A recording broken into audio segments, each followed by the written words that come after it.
তো আমরাও আক্রান্ত। ক্রিমিনাল বোম রিভলভার গুলি এগুলো কি ছেড়ে রাখা যায় না? দেখা যাচ্ছে ও বন্দুক নিয়ে বসে আছে। আরে বন্দুক যখন ছিল না তখন তো আমি বন্দুক মতো কাছে ছিলাম, তখন বন্দুক ওর হাতে ছিল। আমার সঙ্গে যে ছবি আছে তাতে তো বন্দুক নেই। কারণ আপনাদের এই যে রিপোর্টার, এরপর কেউ গিয়ে যে ওই মোড়ের মাথায় কোমর থেকে রিভলভার বার করবেন না, আমি কী করে জানি? আমি খুব জড়িয়ে ঘনিষ্ঠভাবে ছবি তুলছি, তার মনে কী আছে? মানে এইটুকুন আমি বলতে পারি।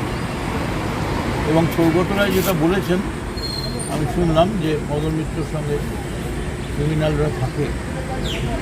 আমার মনে হয় না সৌগত হয়তো একটা তাৎক্ষণিক বলেছেন, কারণ সৌগতদাও তো কামারহাটে যান মাঝে মাঝে, তো ওইখানেই থাকেন রাত্রে। কিন্তু মেনলি পার্লামেন্টে কাজে থাকার জন্য তার সুবিধা হয়।